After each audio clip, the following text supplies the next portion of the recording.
Nós vamos falar nesse momento, nós vamos falar agora de uma história que tem na Bíblia, que eu considero uma história muito dolorosa, uma história muito triste. Aliás, eu considero não, é uma história muito triste. Uma história de uma família de 4 pessoas que passou um problema terrível, uma situação dificílima que chega a ser difícil de imaginar. Essa história está no livro de Ruth, capítulo 1, você pode abrir. Nós vamos ler a partir do versículo 1. Ruth 1, a partir do versículo 1.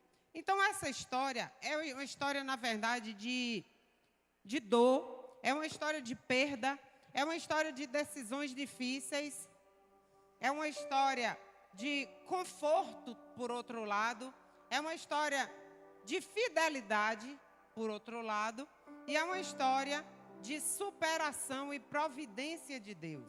Tá aí a Bíblia tem de tudo, interessante. E nesse momento a gente vai ver uma história realmente diferenciada. Ruth, capítulo 1, a partir do 1. Diz a Bíblia assim: E sucedeu que nos dias em que os juízes julgavam, houve uma fome na terra, pelo que um homem de Belém de Judá saiu a peregrinar nos campos de Moabe. Ele, sua mulher e seus 2 filhos. E era o nome deste homem Elimeleque, e o nome da sua mulher Noemi, e os nomes dos seus 2 filhos, Malom e Quilion, efrateus de Belém e de Judá, e vieram aos campos de Moabe e ficaram ali. Olha, quando a gente vê falar uma fome na terra, para você dimensionar, você lembra da Covid-19, que foi uma coisa que não aconteceu só no Brasil, não aconteceu só no continente e tal, foi uma coisa geral. A gente acompanhou problemas, vivências de outros continentes também. Então, nesse caso aqui, foi na terra, uma fome na terra, um problema geral. E essa família, que era de Belém, saiu procurando um lugar melhor para viver. O pai disse: ó, aqui está ruim demais, vamos sair procurando um lugar melhor. E saiu, e diz a Bíblia que eles foram até os campos de Moabe. E ali ficou com o povo moabita. Habitou ali. E aí, diz no terceiro capítulo: e morreu Elimeleque, marido de Noemi. O pai, o chefe de família, morreu. E ficou ela com seus 2 filhos, os quais tomaram para si mulheres moabitas, e era o nome de uma órfã e o nome da outra Ruth. E ficaram ali quase 10 anos. Olha, então eles se estabeleceram em Moabe. Ali o chefe da família morreu, e ali os 2 filhos arrumaram esposas, ali constituíram família, ali casaram. Viveram 10 anos nesse lugar. O problema na terra e eles lá. O que aconteceu depois, no versículo seguinte, vamos ver? E morreram também ambos, Malom e Quilion. E ficando assim a mulher desamparada dos seus 2 filhos e de seu marido. Olha, toda perda é dolorosa, toda perda é difícil. Nesse tempo, uma mulher perdeu o marido, era mais difícil ainda, porque as pessoas se aproveitavam das viúvas, as pessoas não respeitavam as viúvas não tinham profissão como hoje, não tinha leis para dar que protegesse ela, para de alguma forma ter algum recurso, ter alguma herança ou ter nada. Então a Bíblia chega a dizer que ela ficou desamparada.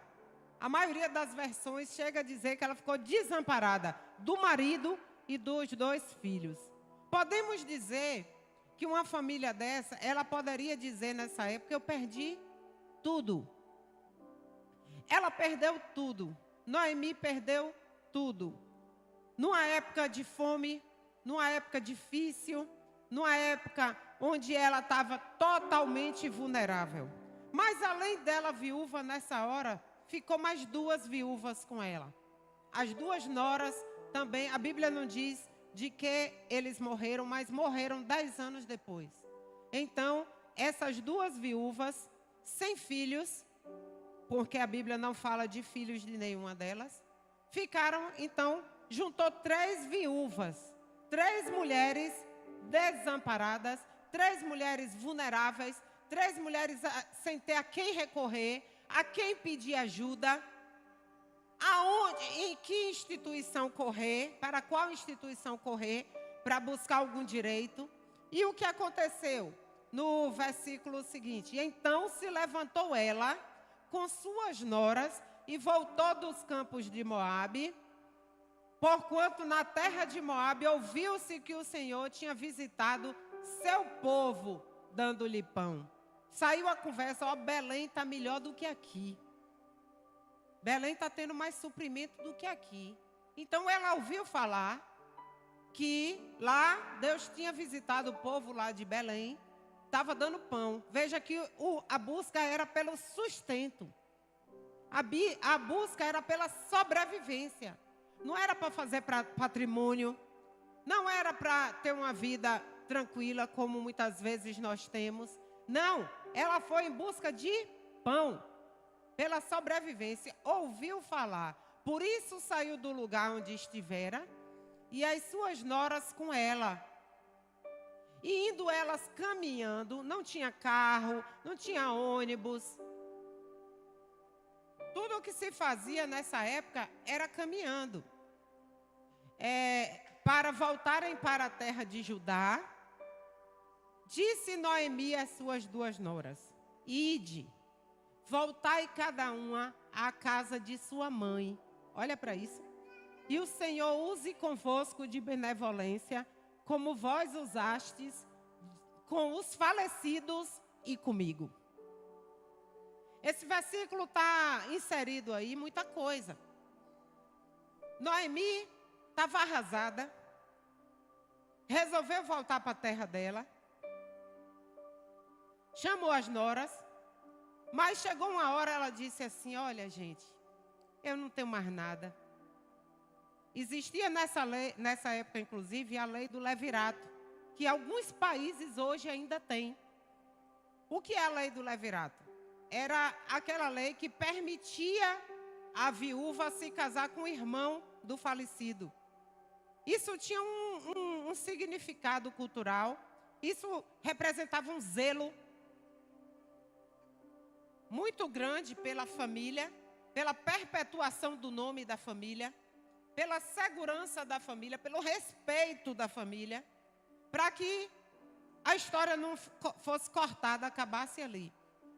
A mulher não era obrigada a isso, mas ela podia se casar e era recomendável que se casasse com o irmão. Acontece que não tinha mais ninguém. Acabou ali. Então, Noemi vira para elas e disse: olha, eu não tenho mais nada.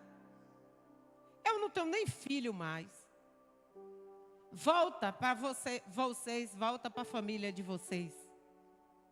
Lá vai ser melhor para vocês. Agora, que o Senhor, veja que ela estava amargurada, ela estava sofrida, ela estava angustiada, mas ela não perdeu o temor a Deus.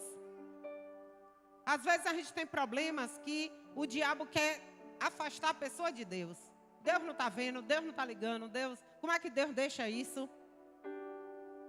Ela estava sofrida, desamparada, mas ela disse, ela ainda conservou o temor a Deus. Ela disse: o Senhor use convosco de benevolência, como vós usastes com os falecidos e comigo. Ele estava dizendo: órfã,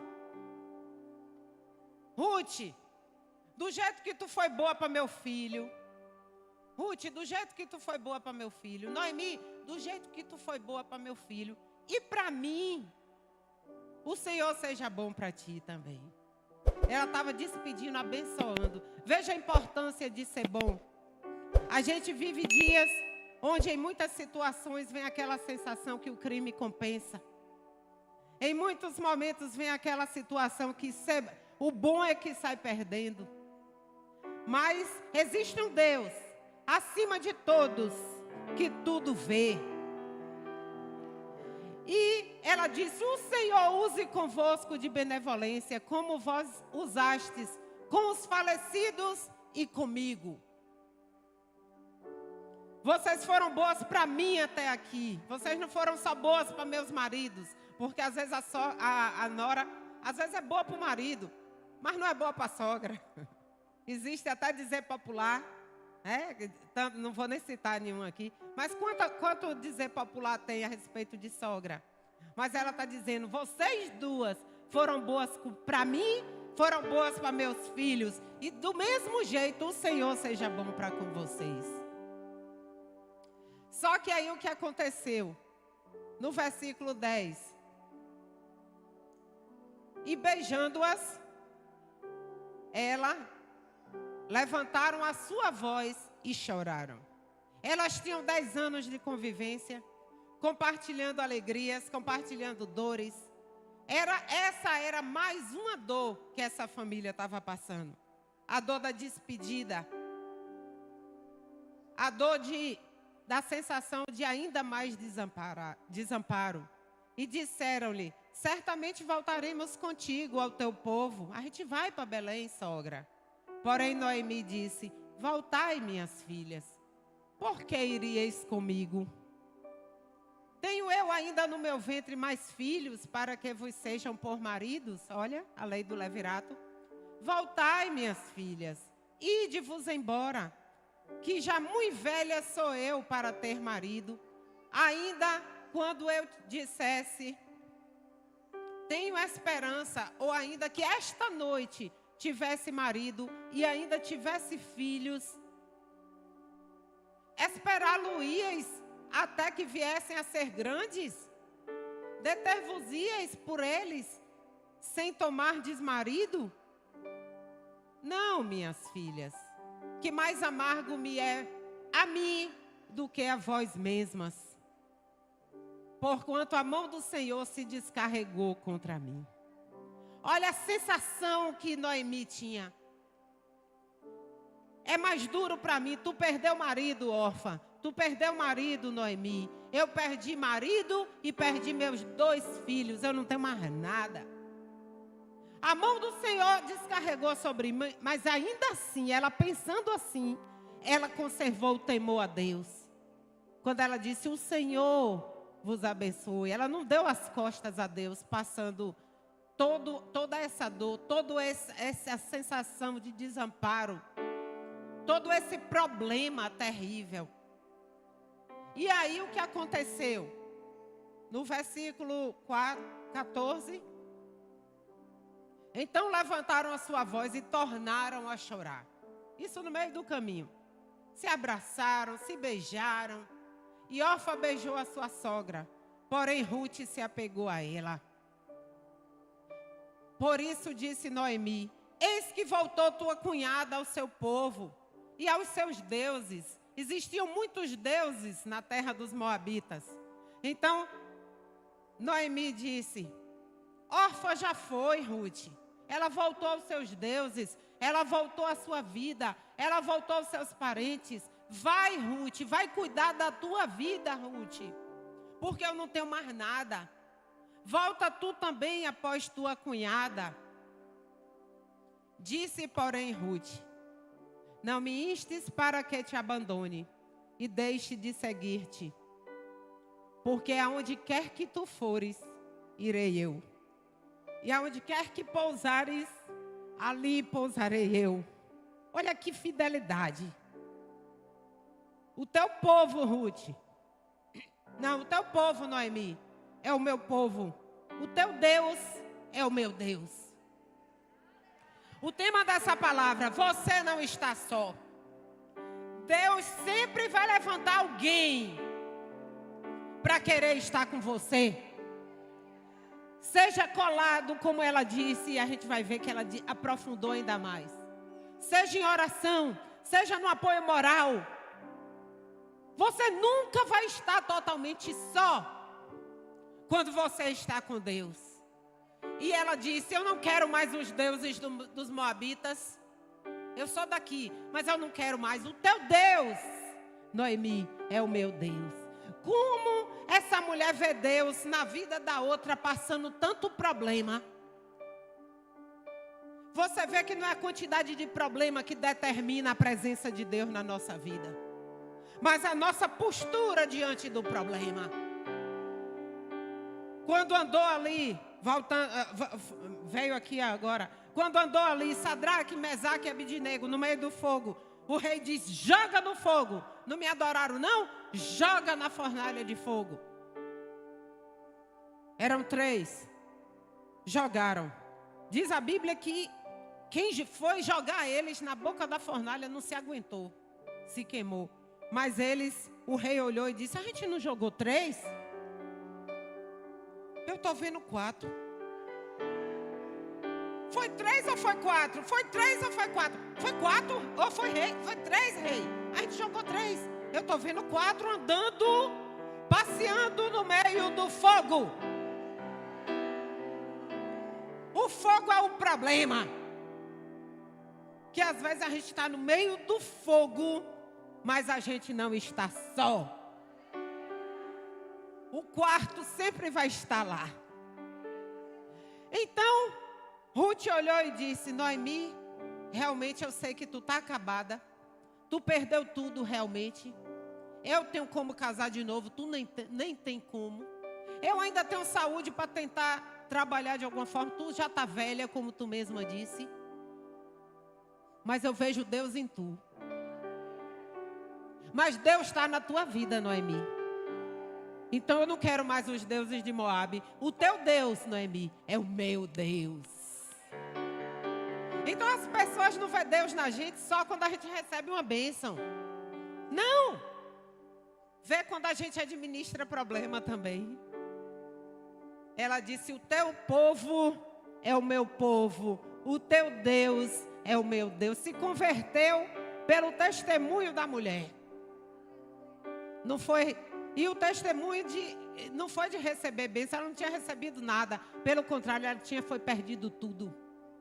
Mas as noras olhavam para ela e via Deus na vida dela. Diga: as pessoas vão olhar para mim. Levante sua mão, feche o seu olho. As pessoas vão olhar para mim e vão ver Deus, independente do que eu possa estar passando.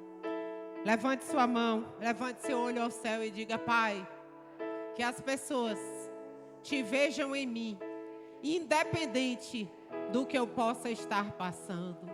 Diga: eu quero a tua presença.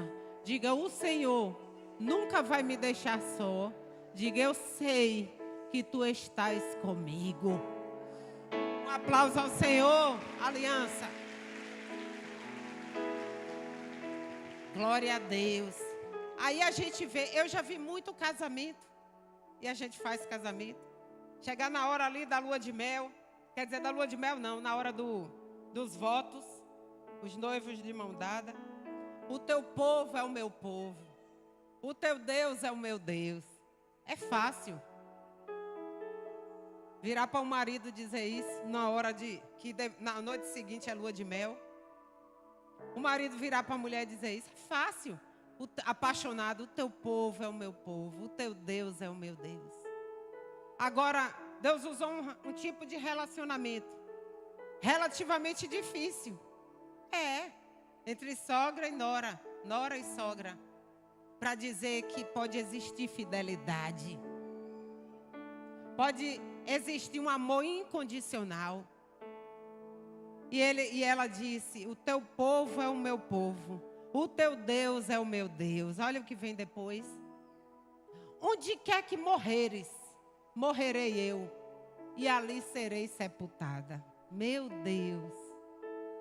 Faça-me assim o Senhor, e outro tanto, se outra coisa, sogra, que não seja a morte me separar de ti. Gente, que é isso? O que é isso?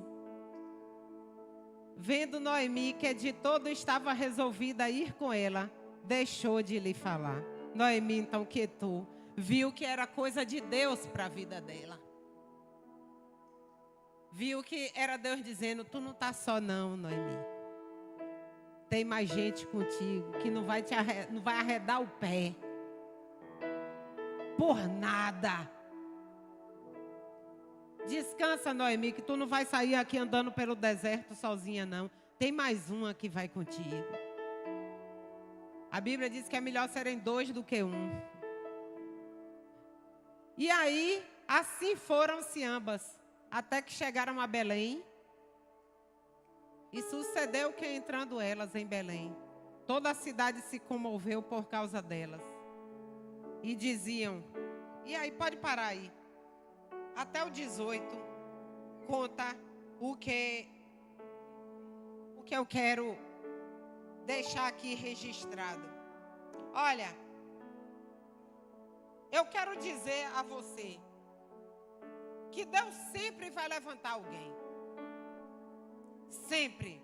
Todo mundo aqui já teve a sensação, eu não tenho ninguém. Vou pedir para levantar a mão. Quem já teve essa sensação? Todo mundo. Praticamente todo mundo. E ela estava desse jeito. Mas Deus sempre levanta alguém na hora certa. Veja Deus nisso, porque Deus usa pessoas para abençoar pessoas. E aprendemos com isso, que aqui a gente tem, né? Aprendemos com isso, que por pior que pareça a situação, por pior que pareça, não tem mais jeito. Deus ainda levanta alguém. Aprendemos que é possível ter um bom relacionamento. Em segundo lugar, aprendemos que é possível ter um bom relacionamento com todo tipo de pessoa. Já que era uma sogra e uma nora, né?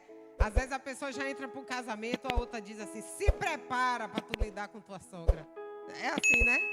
Porque fugiu os ditados, mas tem tanto dizer popular a respeito de sogra. Mas é possível ter um bom relacionamento com todo tipo de pessoa. Em terceiro lugar, você também pode ser uma bênção na vida do outro. Como Ruth foi uma bênção na vida de Noemi naquela hora. Eu acho que depois que ela viu que a menina não ia ficar mesmo, ela disse, graças a Deus. Pelo menos eu tenho alguém comigo, eu tenho alguém para chorar comigo, eu tenho alguém para trocar uma ideia.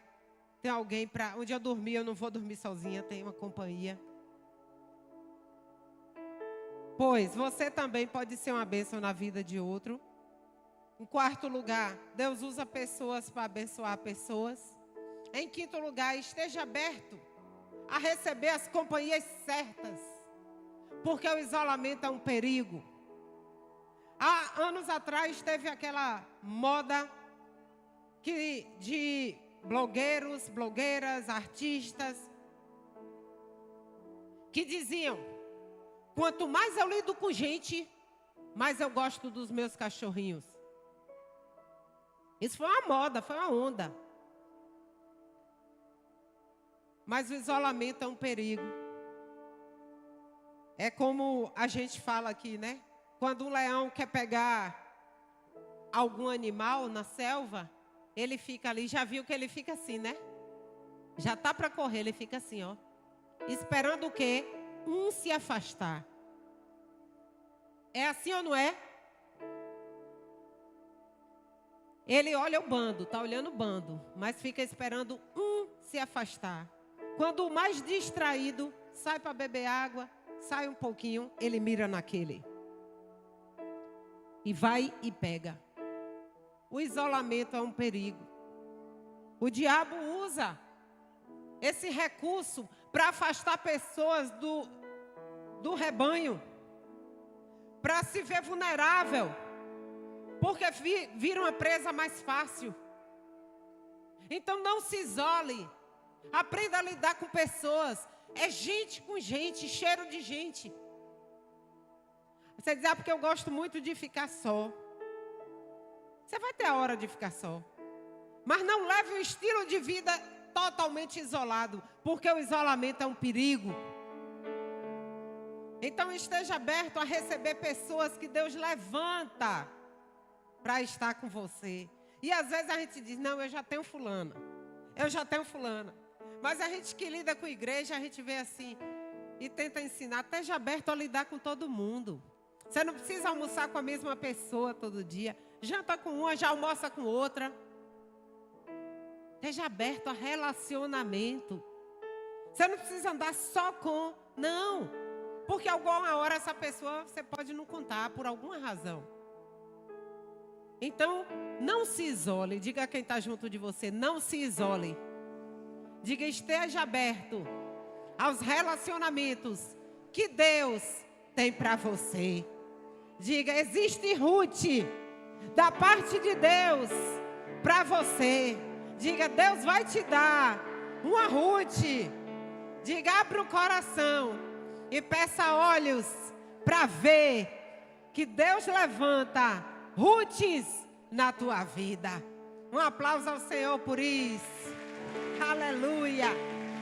Aleluia. Aleluia. E em sexto lugar, viver somente para si muitas vezes nega a fé. Tiago capítulo 2, versículo 16 e 17 fala isso. O viver só para si, muitas vezes é negar a fé. Às vezes a pessoa começa até bem, mas depois com frustrações, com decepções, com isso, com aquilo, ela começa a viver só para si. Pensar só em si, endurece o coração. E muitas vezes se torna egoísta. Às vezes a posição social faz isso. Faz a pessoa não querer muito contato, muito se misturar. A conta bancária também ajuda a fazer isso. E muitas vezes são as dores do dia a dia, as frustrações, as decepções. Mas a pessoa pode chegar a se tornar religioso ou até mesmo indiferente à dor do outro. Igreja, vou.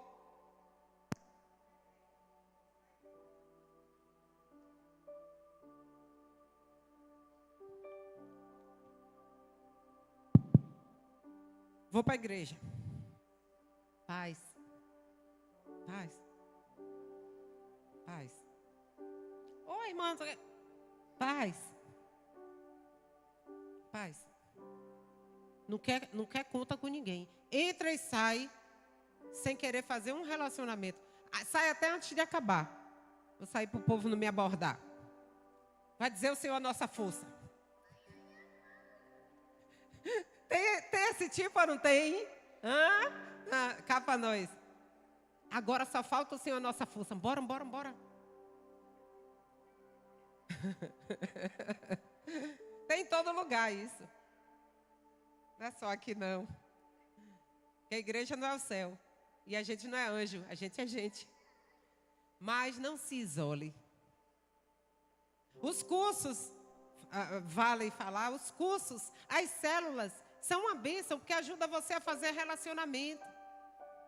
Ou então, quem demora mais um pouquinho antes de ir embora, fala com um, fala com o outro. Não chama só de irmão e irmã. Todo mundo é irmão, ainda bem que existe esse recurso, né? Que a gente não sabe o nome do irmão. E aí, irmão? A gente tem anos, a gente não grava o nome. Irmã, paz, irmã. Aí não grava o nome. Não é? Mas, na verdade, os cursos, as células, o ficar mais um pouquinho, o puxar um papo, cria relacionamento. E evita o isolamento.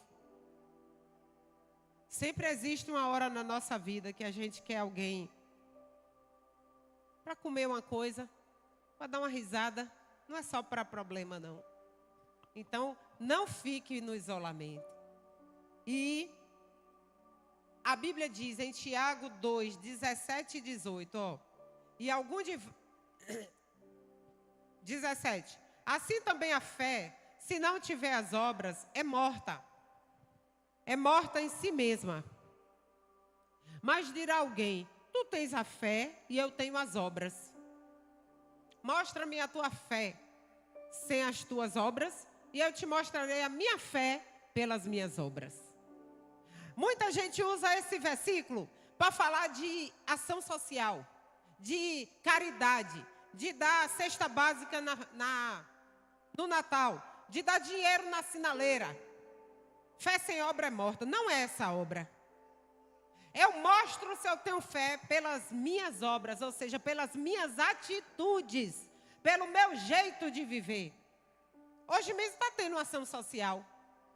Lá no bairro daqui da Aliança, lá no bairro da Gabriela. Pastor Orla está abrindo uma igreja lá. Mas não é essa obra que está se falando. A fé sem obra é morta. Sem atitude, se eu tenho fé, as pessoas vão ver que eu tenho pela minha atitude, pelo meu proceder. Não adianta eu ter conversa bonita e na hora do vamos ver, eu não faço é nada.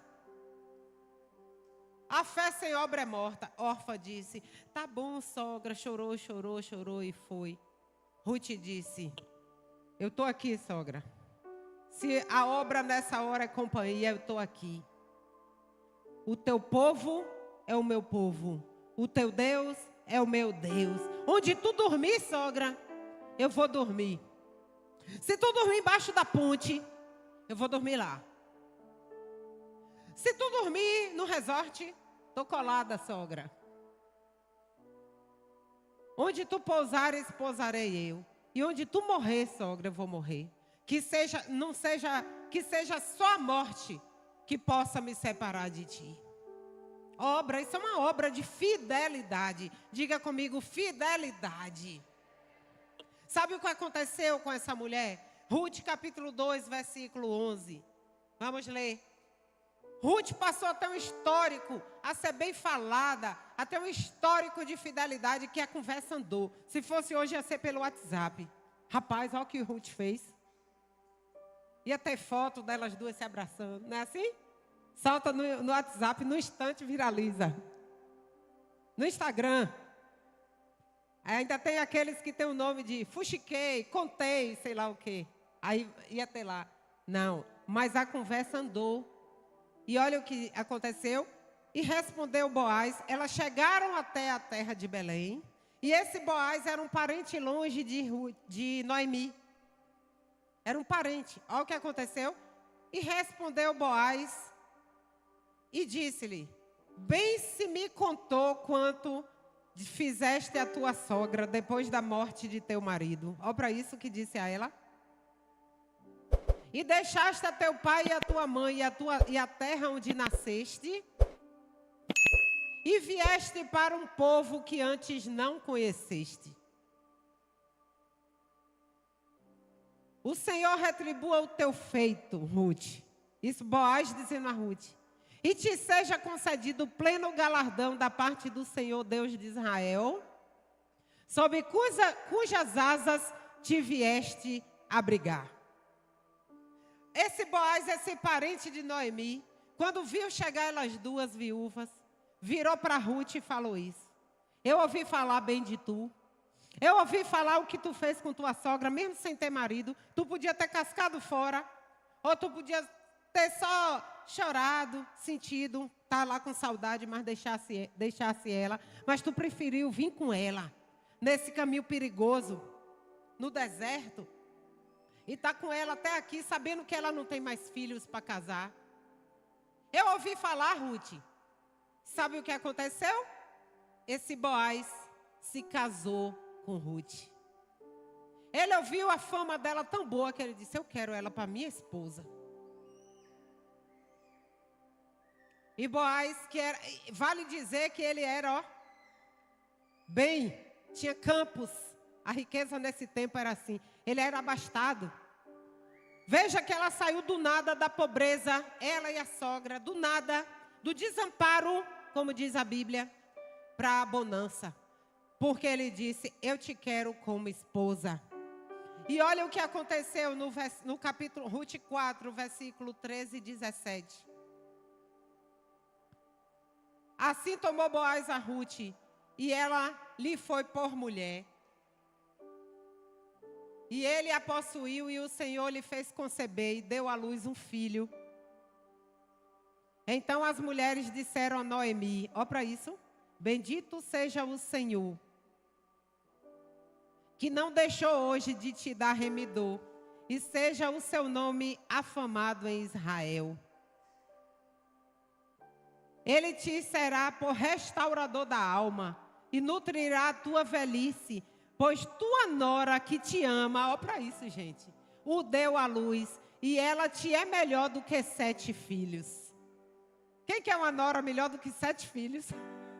Todo mundo, né? Mas veja que, ó. E Noemi tomou o filho e o pôs no seu colo e foi sua ama. E as vizinhas lhe deram um nome dizendo: a Noemi nasceu um filho. E deram-lhe o nome de Obed. Este é o pai de Jessé, pai de Davi. Aleluia! Elas não estavam sós. Enfrentou a dureza, enfrentou a dor, enfrentou o desamparo, enfrentou a escassez, enfrentou a pobreza, enfrentou a vulnerabilidade, enfrentou a pena das pessoas, enfrentou tudo. Mas Deus, depois de tudo, ainda levantou Boaz para suprir elas de tudo. E Noemi recebe um neném, parente dela, aí agora parente, porque Ruth se casou com Boaz, que era parente dela.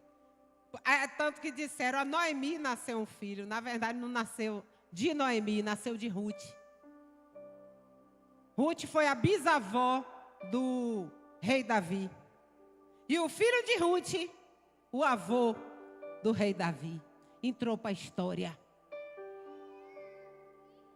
Você vai entrar para a história. Quem quer entrar para a história? Você vai entrar para a história pelo que Deus vai fazer na sua vida. Fica de pé, aliança. Aleluia. Se eu não tenho a ti, eu não tenho nada, Senhor. Se eu não tenho a ti, eu não tenho nada. Mas se eu tenho a ti, eu tenho tudo. Porque quando a gente tem Deus, Ele vira a sorte. Ele caminha conosco no deserto. Ele caminha conosco no fogo. Ele não desampara. Você está no fogo, Ele está lá. Você está no deserto, só 2 viúvas, Ele está lá. Tu olha para frente, só vê areia. Só vê deserto, tempestade de areia. Quem já foi a Israel tem essa imagem nítida. Se organizem, viu? Porque em breve teremos caravana para Israel. Claro, quando acabar tudo. Ainda voltaremos nossas caravanas. Aí a gente tem aquela imagem nítida do deserto, que tem até hoje. 2 viúvas. Não sei se segurava no braço uma da outra. Não sei quantas vezes parava para descansar. Tinha sede, tinha fome. Mas existia um Boaz esperando para honrar a fidelidade ali, ó. Deus vai levantar uma Ruth para a tua vida. Deus vai levantar um Boaz, remidor para a tua vida. Porque Ele é Deus e não desampara. Feche seu olho nesse momento. Diga comigo, meu Deus, eu quero olhos para ver a Ruth e o Boaz que o Senhor tem para mim. Diga, Senhor, Tu não me desampara. E hoje eu recebo essa palavra de que eu não estou sozinho. Diga, eu não estou só. Diga, o Senhor sempre vai estar comigo. Por isso hoje pode ser deserto, mas amanhã haverá bonança. Hoje posso não ter nada, mas amanhã eu ainda terei tudo. Mas que todos vejam, hoje, diga hoje, que todos vejam a tua presença em mim. Diga, eu quero a tua presença. Faça a sua oração nesse momento sobre isso. Você que se achou só. Você pode até estar só hoje. Diz assim, eu realmente estou só. Você pode estar hoje, mas amanhã não vai estar. Porque Ele não lhe deixa só. Não vai ficar só. Meu Deus, inclina teus ouvidos para aqui, Pai. E ouve, colhe essas orações. Colhe essas lágrimas. Colhe essa dor do desamparo. Colhe essa dor, Senhor, da aflição, da angústia, da escassez. Colhe essa dor, Senhor. Colhe essa dor agora que essa pessoa ora. Colhe essa dor, Senhor. Tu é Deus para transformar tudo isso em bonança. O Boaz vai chegar. A bonança vai vir. Tu é Deus para fazer. Meu Deus, eu abençoo essas pessoas agora. Que elas se sintam abraçadas pelo Teu Espírito Santo. Abraça o teu corpo.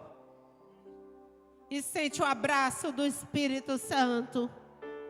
Que não te deixa, não te desampara. Que está contigo no fogo, está contigo no deserto. O Deus que não falha. O Deus que não falha. O Deus que te ama. Eu te abençoo nessa hora para tu ter tua oração ouvida e atendida nesse lugar agora. Que a tua oração suba como cheiro suave às narinas do Deus vivo, ao Deus de Noemi, ao Deus de Ruth, ao Deus de Boaz, a Deus de Sadraque, Mesaque e Abednego, ao Deus da aliança. Que a tua oração suba a Ele nessa hora. Aleluia, Pai. Porque o Senhor tem poder de mudar a nossa sorte. Porque o que determina a nossa vida não é o hoje, não é o tanto de problema que chega, mas é a tua presença dentro de nós. Que a tua presença encha essa pessoa agora. Olha, diabo, olha a presença do Senhor nessa pessoa agora. Fuja desse lugar. Fuja dessa pessoa. Fuja daquela casa. Fuja agora. Porque ela carrega a presença. E a presença do Senhor muda tudo. Quando ela chegar, o Senhor chegou. Fuja! Fuja dessa pessoa. Agora, Pai, eu abençoo cada um que ora. Eu abençoo, eu abençoo. Seja abençoado nessa hora com a resposta da tua oração e com a provisão do Boaz na tua vida.